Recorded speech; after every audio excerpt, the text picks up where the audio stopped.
was getting ready for school one day, I picked up some lotion and was going to put it on my face. It looked a little weird, but I figured my mom bought me some new lotion. So when I got to school, everyone was staring at me, but I didn't know why. I see my friend Zion, I asked him, yo, why is everyone staring at me? It might be because of your face. I ain't never seen your face that smooth. My face is smooth? What the heck is he talking about? So I went to the bathroom to see what he was talking about. Woo, my face is smooth. It must be that new lotion. So I went back outside smiling because my face is smooth. All of a sudden, Brayden comes up to me and smacks a piece of paper on my face. Oh, everyone, Desmond's wearing makeup. I didn't know it was makeup. I didn't know. I thought it was lotion. What more do you want from me? Stop it.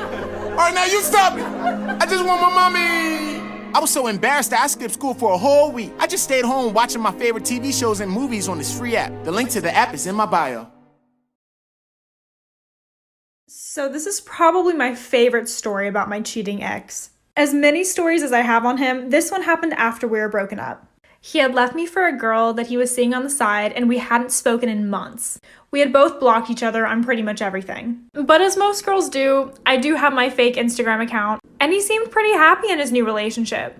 I believed that until I got a DM from a girl. She sent me screenshots of messages and fake accounts that he had made to communicate to her. So he had literally been cheating on the girl that he was with now with her the whole time. I literally don't understand people sometimes. Both him and I were in the same friend group, mostly because we pretty much grew up together. So I talked to another member of the group about what we should do. Now, I believe in karma and that people get what they deserve, but who's to say that I'm not karma? So we decided to show up to his house with not only the girl he was cheating with, but all the girls he cheated on me with. And take care of this, I kid you not, game show style. Follow, share, interact, and I'll do a part 2.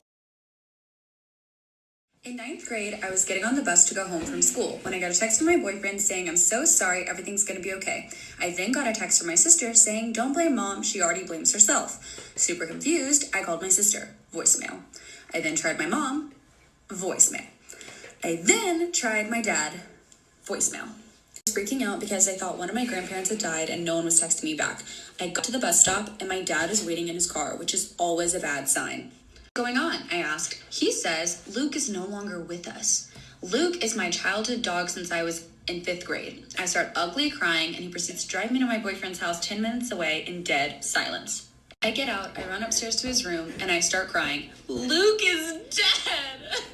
Confused, he said, he didn't die, your dad gave him away. So I called my dad screaming and I said, get my dog back right now or I swear to God I will never love you again. I run home to confront my parents. Why would you give my dog away? What's wrong with you? You didn't even ask me. My mom is uncontrollably crying. Oh my God, pull yourself together. We're overthrowing a dictator. I turned to find my dad and I said, why did you give my dog away and why was I the last one to know?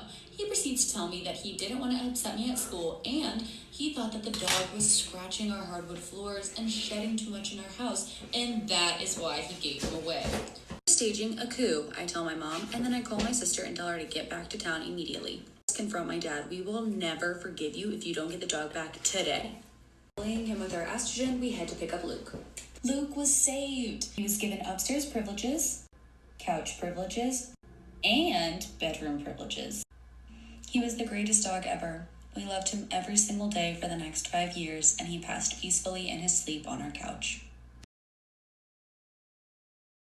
So when I was a sophomore in high school, I had this teacher who would only let the students in her class use the restroom one time per semester.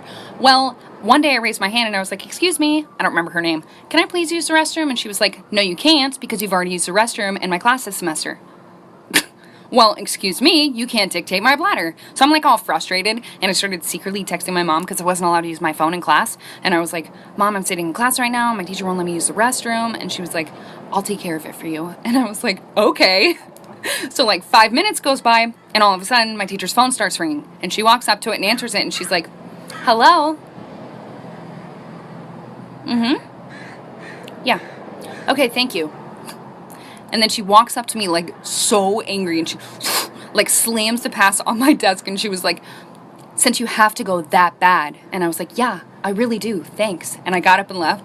I didn't even have to go to the bathroom. It was just the principle of it. I just roamed the halls. I don't usually take this app seriously, but what just happened to me was amazing. Obviously, none of you know this, but I've been homeless for quite some time now, and I've been staying with random people. It's been extremely detrimental to my mental health, as you can guess! But anyways, I was bumming around town, downtown, you know, rich people territory. I was bumming around downtown with my friend Sarah, and I stumbled across a piano outside of one of the fanciest restaurants there. And I was like, yo, I love playing piano. So we popped in and asked if I could play it, and they were all like, sure. And so I sat down in the seat, started playing, and whatnot. And then a few minutes later, a guy starts videoing me. Then he goes back into the restaurant, and I was like, well, okay, whatever. A little bit later, another guy comes out, sits right next to the piano, so I was like, okay, maybe they want us to leave. So I got up to leave, and the guy was like, do you want some breakfast? And me and Sarah were like, we are just way too poor to be here, so no, thank you. And he was like, no, I own the restaurant, and I want to give you breakfast. And we were like, okay.